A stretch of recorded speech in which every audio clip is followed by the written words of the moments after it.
It's gonna be a nice little lunch and learn. There's so much going on, so thank you for choosing some live quality content. This is gonna be a panel, which is a lot like Clubhouse, but with live human people. Podcast with visuals, wild, dynamic new thing we're used to in 2022.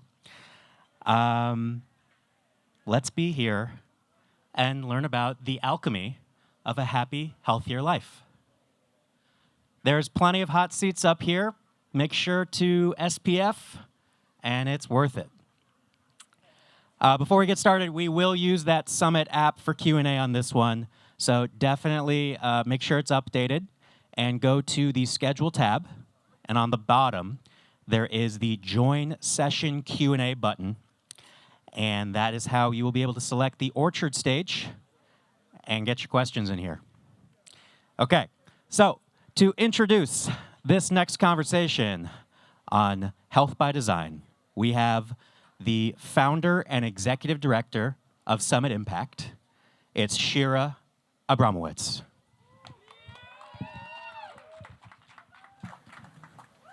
Hi, everyone. Hello. Welcome. I'm so glad you're here. We have a really special conversation in store for you today. And as Josh mentioned, for anyone I don't know, my name is Shira. I'm the executive director at Summit Impact. We're the new social good arm of Summit. We run a lot of programs focused on social impact, including a fellowship program. We have 80 Summit Fellows here. Yep.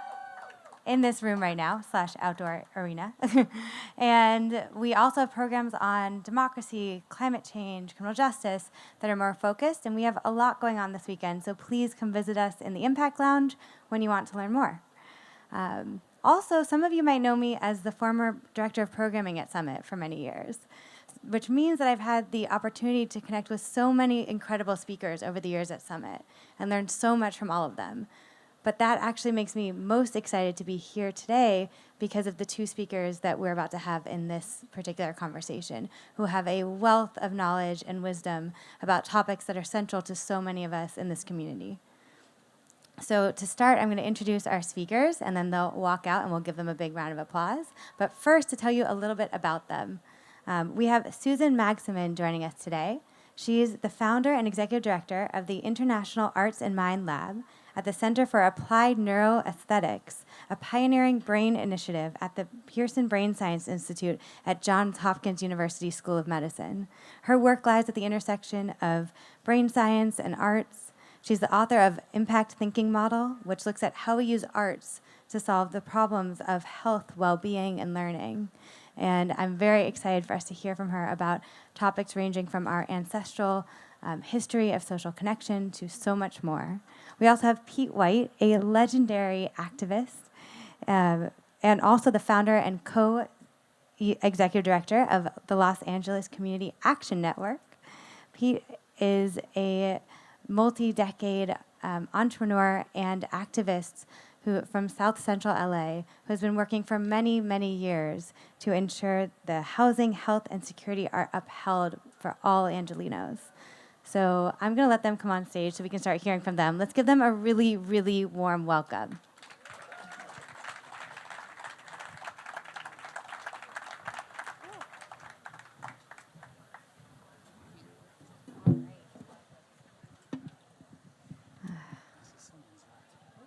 Oh, yeah, I think actually I need that. Thank you. All right, everyone, to dive in here, I've told you a little bit about both of these speakers, but what's really interesting and what we're really going to get into is this thread about well-being and community and the social lens and why it matters so much to all of us. And as I mentioned a little bit, if you're sitting in this audience right now, and if you're even just at the Summit event, you're probably someone who already understands the idea that Esther touched on yesterday in the plenary, that the quality of our relationships really determines the quality of our lives. And what we're going to hear today are a series of stories and wisdom from their experience about just how much that can be true and how we can actually parse out some of the design principles around community that can affect our own lives and also society at large. So I think to start us off, Susan, can you tell us a little bit about the book that is soon to be released that you've been co-authoring with Ivy, and why you devoted a whole chapter to a book on neuroaesthetics to community? Well, thank you for having me. It's really a pleasure to be here. Even just to back up a little bit, the title that I have at Hopkins, if I say the title myself, my talk is over because it's so long, so with apologies. So about 10 years ago, I started this lab at Johns Hopkins with this kind of crazy idea that the arts and aesthetics could save us, could really, really save us. And a lot of the folks at the medical school thought that was a little crazy, but they were like, go for it.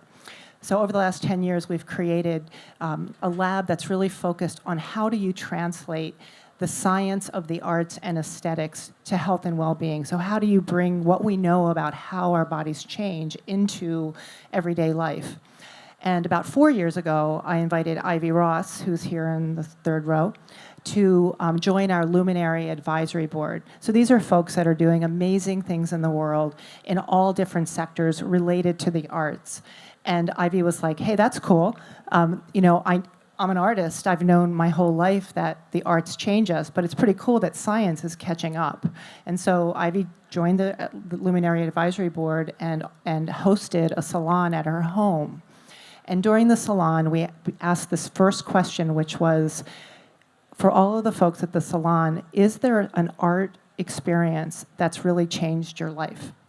And next 2 hours, we went around the room and people shared these extraordinary stories about the arts brought them back from mental health issues, that spaces really brought them to another level of consciousness and understanding, and on and on. It was really quite extraordinary. Folks with dyslexia talked about how they became filmmakers in order to tell their stories.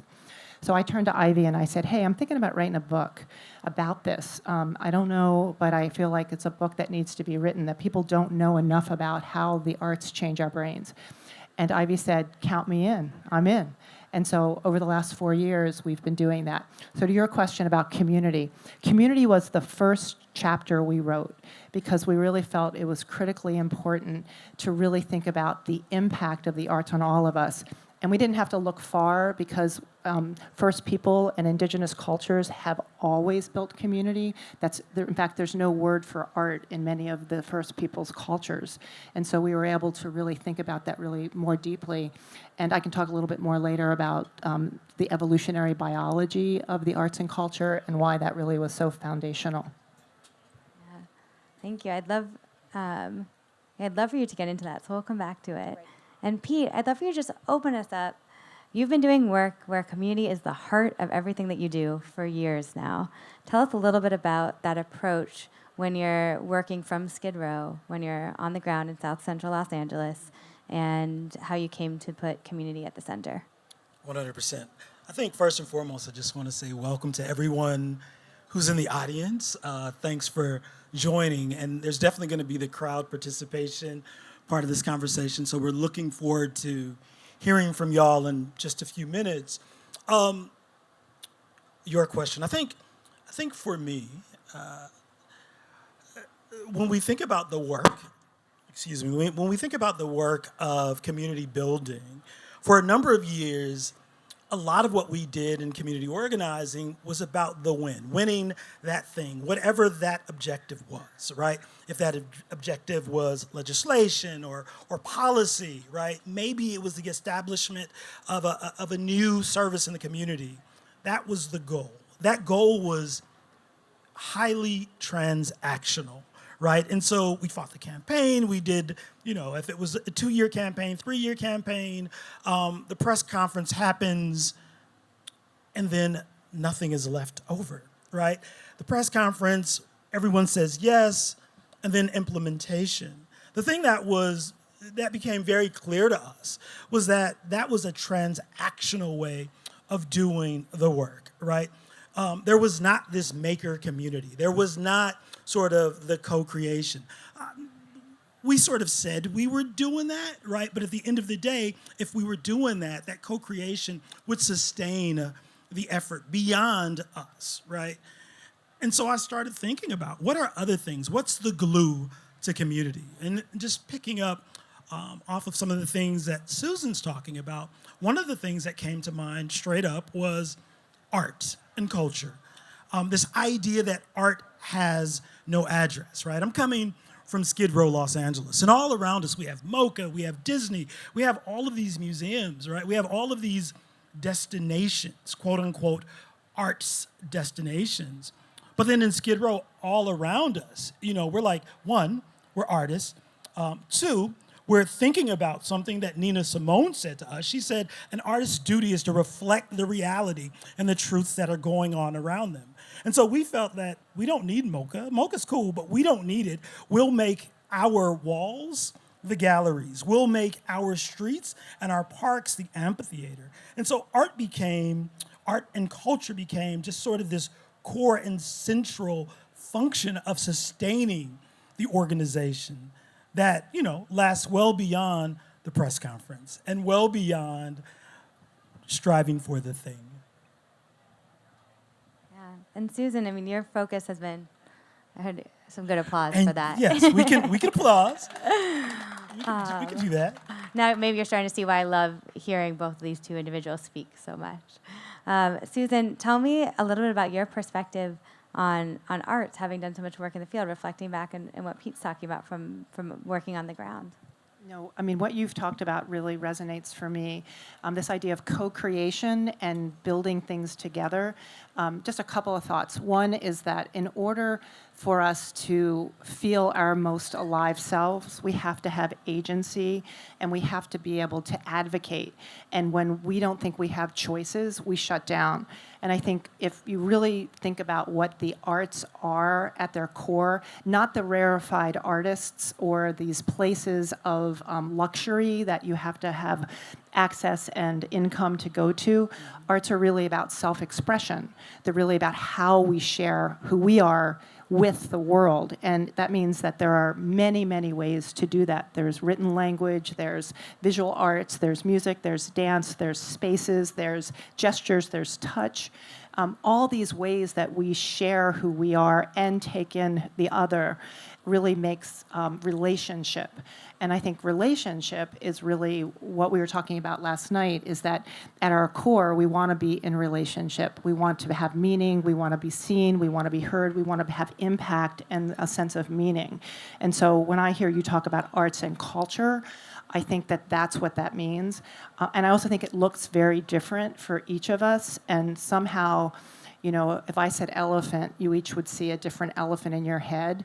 And that's the way it should be. And we should honor each other's elephants because it matters. It really matters. And so when I look at Skid Row, I may see something that's less than, or someone may look at it and say, oh, that's really awful. But in fact, and I'd love for you to talk about this as you did earlier today, is that what's happening is incredibly magical and really kind of extraordinary. And from the outside in, you may not see it, but from the inside out, it's real. I think that was like the perfect cue. Thank you, Susan. I think a couple of things. So I come from an orientation where folks taught us to believe half of what you see and none of what you hear. And what does that mean? That means we have to interrogate and investigate all that's around us, right? And so Skid Row is that, right? So from the outside looking in, if you listen to other people talk about Skid Row, it's a place worthy of erasure, right? It's a place worthy of displacement and banishment, right? But once you pull the curtain back and you're actually on the ground, right, and you interrogate what's happening, it's a place that should be held up as a model and a symbol of what community should mean, right? Because you're looking at a community where organized abandonment has happened since the 1980s, and people had to figure out how to survive on their own, right? This idea of safety and creating safety nets and building community in a way that's durable and long-standing, right? And how do we do this? We do this by cooking together and sharing food and telling stories and talking about journeys and how we find ourselves in that place. it's real interesting. You know, we do a lot of cultural work. We do films. We do lots of stuff. And folks come. They come to the office and they say, we want to work with you in Skid Row. And the very first thing that we always say is, well, let's see if the community accepts that. Let's see if you're coming with that intention. The second thing that I say is that once you come to Skid Row, you will never leave, because there's a sense of community. There's a sense of understanding. There's a sense of non-judgment, right, around things that you just don't find in other places. I think we're in a very interesting place. Like we're in the beautiful desert, and we're re-emerging, right? And so when I think about like we're re-emerging, we're here at Summit. What are we releasing? You know, what has been sort of, I'm not going to say caged, but, you know, inside for so long and without community has done for the way we think about community? What's this longing? Like, people have been longing to get outside and interrogate why. It's because we were not in community. We did not understand the importance. And I think it's an opportunity to look at places like Skid Row and other places that have been together throughout the pandemic. Yeah, I'd love for Susan you to share a little bit about belonging and synchronicity that touches on some of what Pete's talking about, what it means to really live and operate in community, to be participating in community experiences in arts and culture. Share a little bit with us about why that's important for our health and well-being as individuals. Well, maybe just to step back a little bit and talk about sort of our evolutionary biology around this sense of community. And a very famous evolutionary biologist, E.O. Wilson, some of you may know his work. He passed away last year. And he initially started to study ants. And what he saw were that ants had an amazing ability to harmonize and synchronize and work together. And they actually worked intergenerationally. They helped to take care of each other's young. They would sacrifice themselves for the other. And that they had this very kind of unique ecosystem, sort of, they really are called superorganisms. There's a term called eusocial. It's EU social. And so it's like taking social to a heightened form, to sort of a peak experience of what it means to be social. And part of that is really building on this idea of sense of belonging, sense of synchronicity, of movement. You know, it's interesting, there are only about 6 eusocial species on the planet. And to put that in perspective, it's bees, it's ants, and humans are one of the 6. And you might not think that when you look at some of the things that are happening around the world or even in our country, but it's to our benefit to move together, to help each other, to synchronize, to have a sense of belonging. And when we don't, we get sick. We often get sick mentally, and I think we saw that in the pandemic where mental health issues rose like crazy, especially for youth who developmentally so need to be with each other and to figure out socially how they grow and how they learn and how their brains are developing. So I think this idea of being eusocial is something that we might have forgotten in such a transactional world, and we started to see, oh, it's that transformational meaning making which really keeps us healthy and alive. Right. So we're hearing these themes of why it's important to come together, which is something we all know to be true. And yet also we're learning as a species, it's essential for us. It's essential for our gathering. Pete, can you take us even more inside what it looks like at LA Can when people are gathering together, and maybe give us a few snapshots of the rooftop garden, of the kind of events that you guys do, and just take us a little bit into that world so we can understand what a model for healthy community well-being looks like. I can definitely do that, but I want to take a step back as Susan was talking. I mean, I think we know, like deep down, like the importance of community, right? But I think in the rat race, people continue to be about self, right? Because we're driven to do the things that we need to do to take care of ourselves. And so I think for me, it's that moment to tell folks to take a pause, right? And to really interrogate what happens when we're in community, the magic that happens. And so, yeah, I mean, at LA Can, we're very clear that for us, arts and culture is healing. It's a healing modality. It allows us to dream about things that we don't see around us, right? So we have a whole space in LA Can, a recording studio, a performance space where folks from the community and outside of the community can come together and create, right? Again, in intercommunity and outside of the community and create. We have an urban farm on our rooftop because, we have a saying that we say from seed to soul, right? And so when we think about seeding, yeah, there's that part about planting seeds, but there's also that thing about planting new ideas and then as a community building those ideas, right?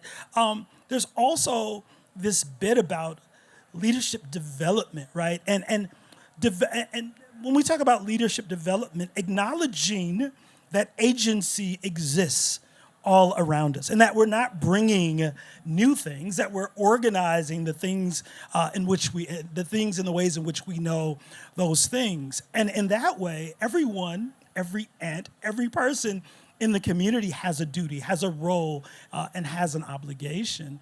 And so that's sort of, that's embedded or enmeshed, I would say, in our theory of social change. I think the one thing, though, that has expedited the work is, and it sounds funny coming from a community organizer, is truly and authentically centering community and transformation at the root of every campaign. When you've been shut down for a long time, when you're just living on the margins, sometimes you forget how to create. And it makes me think about this place in San Francisco called Creative Growth. And it was set up in the 70s, I think, around bringing people with neurodiversity, disabilities, sort of people that had not had an opportunity to share their voices or to be heard. And it's a visual creative arts space. And there's artists there that can mentor and provide materials for people, but they don't show them what to do. They give them the space, the kind of cultural kitchen to find their voices.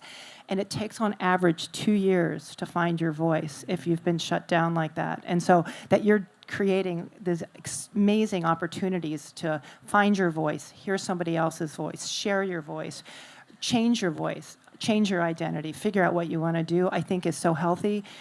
You said to me earlier that we all know what's wrong, but we don't know what's right. We know what's the matter, but we don't always know what matters. And I just love that. It's really beautiful. I appreciate that. I wasn't going to jump in. I was just sitting here. I'm a fan of Susan over here. I'm like, yeah, I'm just fanning out over here. I was just going to let you keep going if so, because I don't want to keep cutting you guys off. But I also wanted to hear a bit about, a little bit more about Ecohood, too. Because what's interesting, Pete, is that you're creating a model that is a new innovative housing model that is starting to pull together a lot of these principles that we've talked about, what transformational change can happen, looks like, what co-creation with the community, not just within that community, but with like the full wider community actually looks like, and why that's a path to success. The principles of arts being at the center. And so we have a little bit about Ecohoods actually for people to learn at the back of the session. We have some posters. But Pete, give us an idea of that as a model that also can be scaled across the U.S. Yeah. So I guess let me just give a really quick backdrop. So I'm from Los Angeles, and if anyone's keeping up with the news, LA is like a big dumpster fire right now. Everything from the houselessness crisis to anti-Black racism and many other isms. And what we've learned over the years of doing this work is that bureaucracy and city government and county government oftentimes is a place where innovation goes to die, right? It's the place that's not really looking for new ideas. It's looking from direction from those with means, right? And so in Los Angeles today, it costs $800,000 to build 1 unit of housing for poor people. $800,000. And so when I say that out loud, that makes no sense, right? $800,000. And so for us in community, we said there has to be an easier way, right?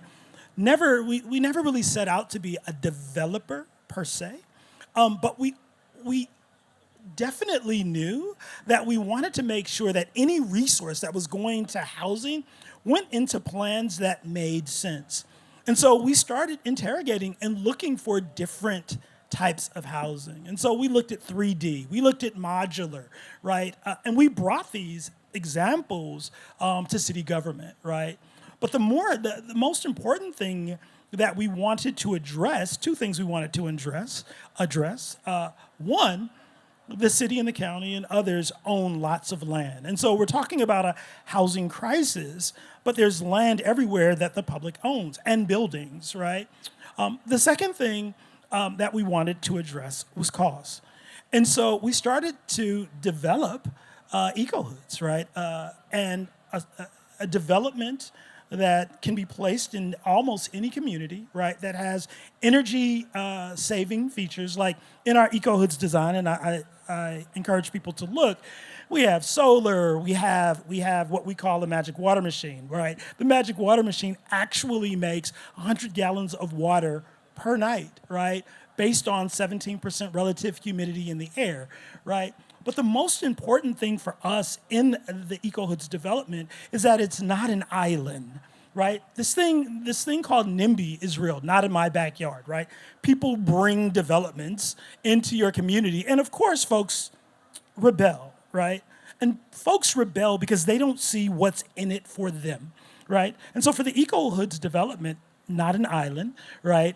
We're looking at bringing in an urban farm. Everyone in the community can use an urban farm. An amphitheater. Everyone in the community can use an amphitheater. When we first acquired the lot, it's in South Central Los Angeles, we saw a Jamaican gardener and an El Salvadorian gardener. And we were like, you know what, we got to clear the lot. Y'all are from the community. Can y'all come and clear the lot? Which they did.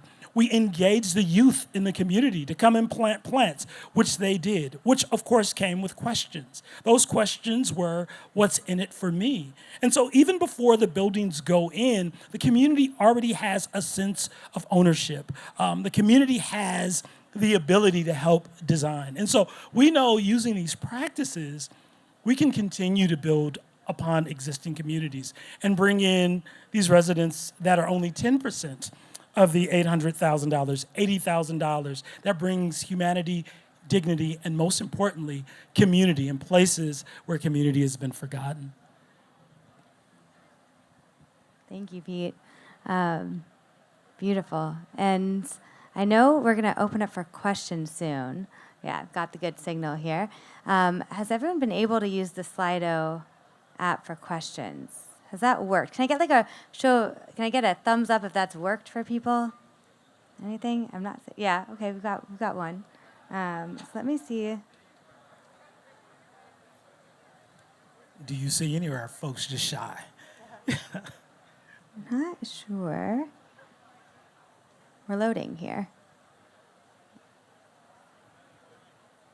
It might be that there aren't so many questions, but we also could run a mic if there are questions. Does anyone have a question you want to ask about community, or a comment, or just share something just about your experience in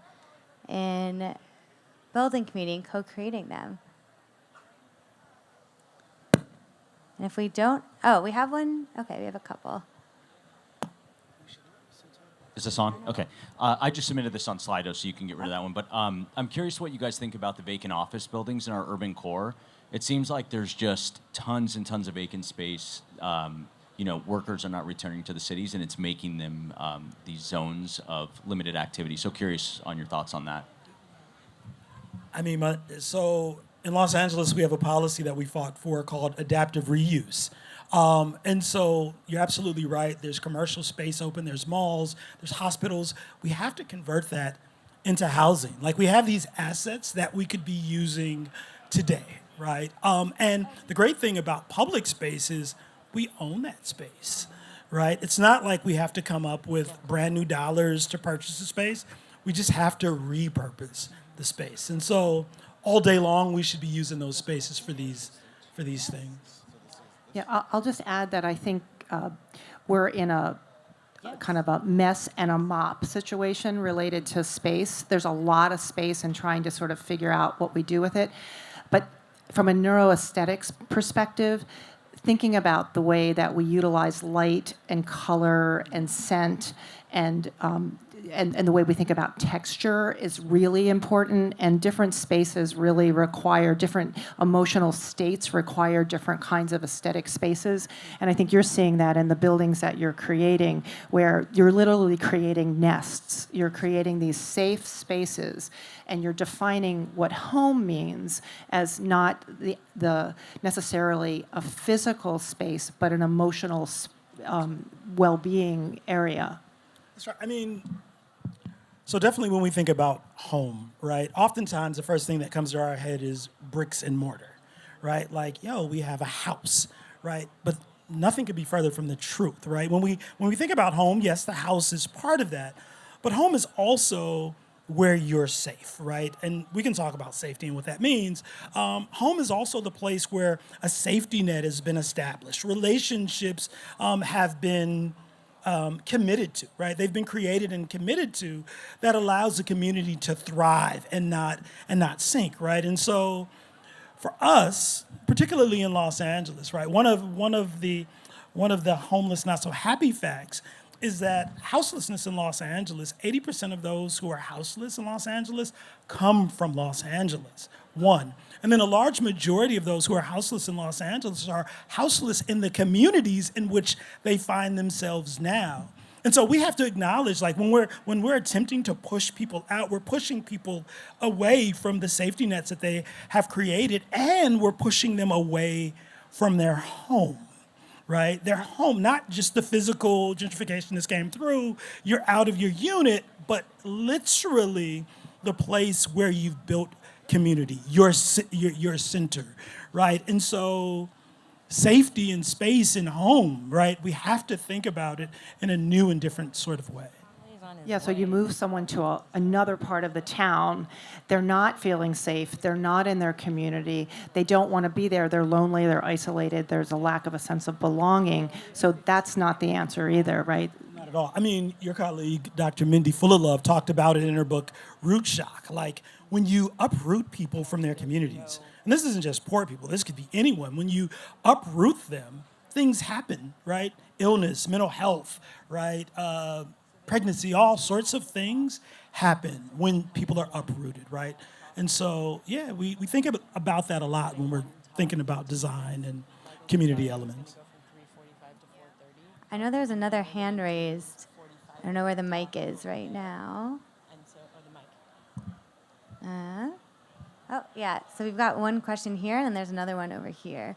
There was one. Did someone have their hand raised over here? Yeah, great. Sorry, just ate something. Thank you. This is such a noble cause. I'm a resident of LA. Homelessness problem is a little bit multi-dimensional problem, at least in my mind, and I might be completely wrong. It's not just about home. There's a health issue involved. There's a mental health issue involved. There's a drug abuse involved. How do you see the solution holistically with your the perspective from which you are seeing than just having a housing unit where they can kind of board? Yeah, I think that's a great question. This is where interrogation is important. I mean, in the last homeless count in Los Angeles, a couple of things. The three leading causes of why people are houseless in Los Angeles is housing availability, housing affordability, and poverty.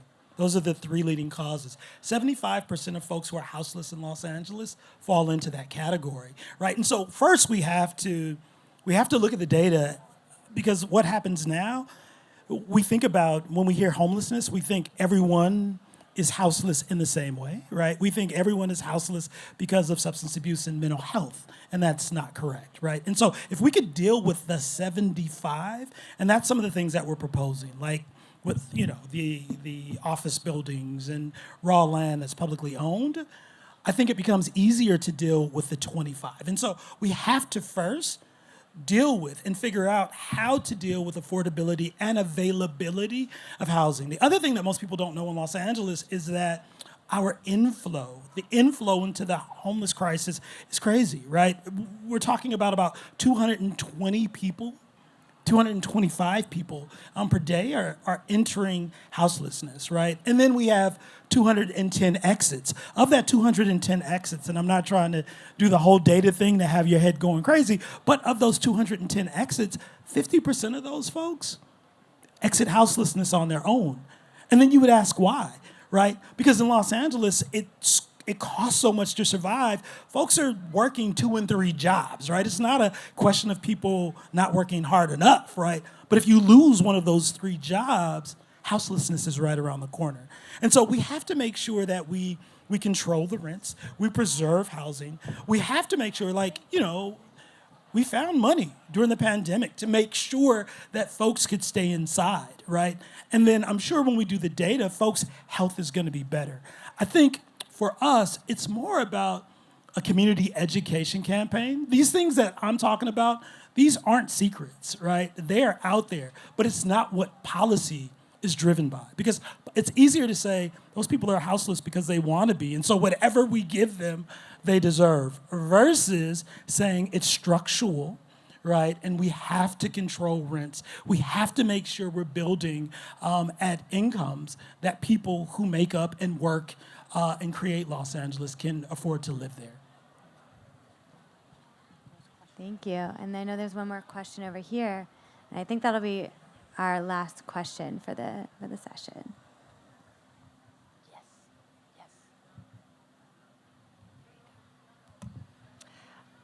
So my question relates to, we are a society that's come to depend on institutional systems. We pay our taxes, we turn it over for health care, foster care, criminal justice, whatever, the very transactional nature you've been talking about. How do you see, or how do you message this opportunity that we all have a role and a contribution and a responsibility in our communities to shift, use those as supports, but we're relational beings, not transactional commodities? I can start, maybe add to that. So this year at the National Endowment for the Arts, the new director, her name is Maria Rosario Jackson. She comes from the urban planning world, and she's very interested in how we heal communities. And communities are everywhere, right? They're at work, they're at schools, they're in healthcare, they're in our homes, they're in prisons. Community, if we're even remotely active, we're in many, many communities, many, many systems. Some overlap and some don't. And so just this year, President Biden had an executive order putting together a library, museum, prison, community commission to be able to start to look at how do you create healthy communities within those, driven through this idea around the neurobiology and the science of health and well-being in spaces with others. And so I think we're going to see this public-private partnerships more and more. I think we've relegated schools and prisons and these institutions and thought, oh yeah, these folks know how they're going to do that. But the science is really catching up and really starting to show us solitary confinement is a mental health crisis. The way schools don't have windows is a mental health crisis. These are human rights. These are really infractions on human rights. And so in our country, I think we're seeing it. In other countries, there's some really innovative ways that other countries are looking at this. Like, instead of incarcerating people with mental health, they're bringing them to farms and living on farms. And so I think we need to start to talk to others and to start to really insist that we treat people as human beings and not as resources. So, yeah, all of that, for sure. I think the other thing, we're in it together. And so at some point, we just have to acknowledge that and say that. We are in it together, right? And we didn't get here by accident, right? When you look at houselessness in this country, it is structural. It's HUD didn't, in the 80s, they stopped investing heavily in affordable housing, right? It's deindustrialization, right? It was the war on drugs in the community, which led to the largest prison expansion in communities, not building and developing, right? Community. And so we first have to say we're in it together, one. We have to talk about how we want our resources spent, right? I think this is where, like, the frame of safety comes in.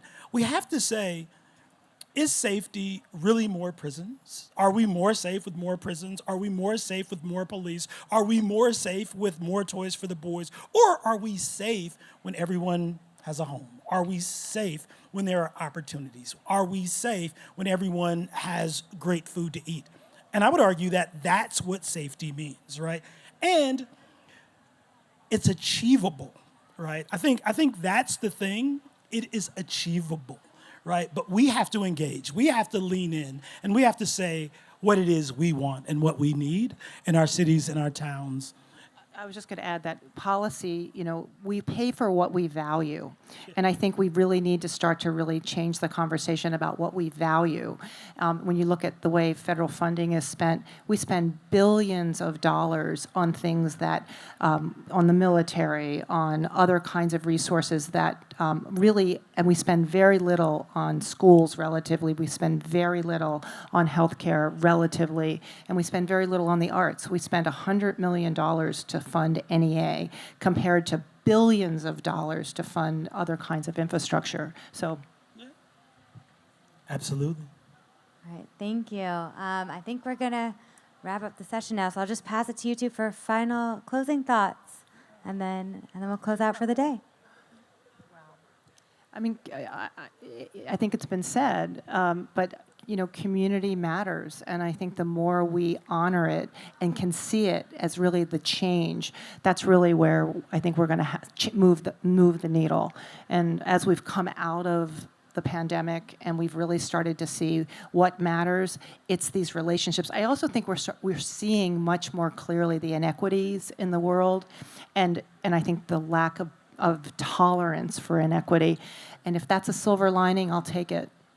Yeah, I mean, I'm going to say here to that. I'm just going to remind folks, like, we're in it together. We're all in this together, no matter what, right?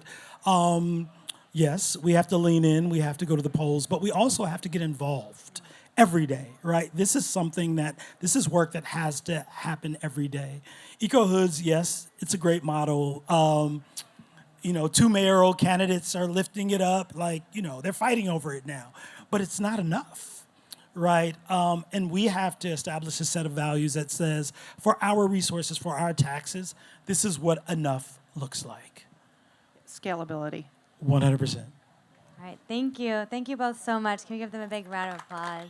Thank you, guys. And if you want to continue a more informal conversation about the role of community, the value of community, and social good and social impact, please join us in the Impact Lounge anytime. We'll be hanging out, especially at our Meet the Fellows meetup later. And please take a look at the Ecohoods posters to learn a little bit more about that project later today. Thank you, everyone, for joining. Thank you, guys. Thank you guys for joining.